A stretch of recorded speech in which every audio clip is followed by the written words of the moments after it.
What is going on, everybody? Welcome back to the Crew 2, and in this video, we'll be taking a look at the new Chevrolet Silverado 1500 Intrepid Outdoors, which is one of the new vehicles added in the recent update.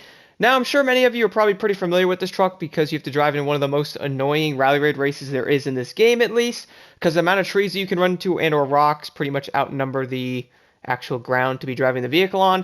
Nonetheless, a lot of you probably don't really like this truck too much because of that, but when it comes to customization, there really isn't too much to be done, mainly because the truck's already customized. It has all this stuff already on. It has that cool livery, which you can remove it if you would like to. Then going around the truck, you pretty much can see it has all the basic survival stuff on it, like a pickaxe there, a shovel, probably a water tank there, and then gas in the back, plus a canoe on top with some paddles there. Honestly, it's got a lot of cool detail to it, and the truck's actually pretty nice looking. I'm sure many people are wondering how it actually drives. Take a big look at the suspension there as well. My goodness, the shocks are pretty much bigger than the tires, I think, there. Nonetheless, though, the truck is pretty cool looking. It has a winch on the front with a nice bumper. So I do like the design department on the truck, though. But the question I have with it is the handling. When I was driving this thing in the race, my goodness, was it a little annoying. Can also add some vanity items. So I'll do a top speed run with this thing right now. Then I'm going to take it into a different race, most likely the Great Dune race here in the Salt Lake area, because I think that's a great way to test the truck out. Because I was noticing some things to this truck that I think a lot of people may not like.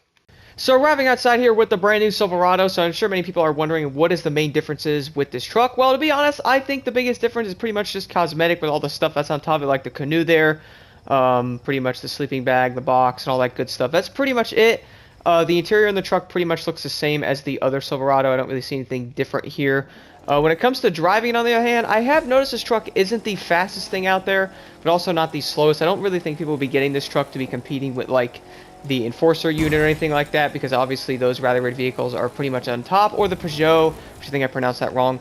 But that vehicle, I think, also is on top compared to this. Nonetheless, the top speed on the truck here is pretty average when it comes to rally raid vehicles. The thing can get to about 170 there or more, which is what a lot of the vehicles can get to. But the biggest thing is, how does this truck actually handle on bumps, and how does it actually do on racing? So I'm going to jump into the Great Sand Dune race with it right now and see how it does in there. Overall, I got to admit, too, the nitrous does affect the vehicle pretty nicely, so it doesn't seem like it struggles too much there. Having the lower RPM at 5,000, though, I have noticed that the truck obviously needs to shift it more often. You guys are in manual. I know this is a little bit weirder to shift and be in the right gear when doing certain things in races and stuff like that, so do keep that in mind when driving this thing.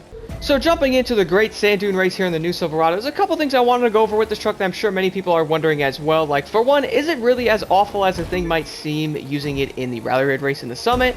To be honest, I don't think the truck's that awful. I think it's more the fact of, like, it might not be as good as some of the other ones, and that's definitely a fact there.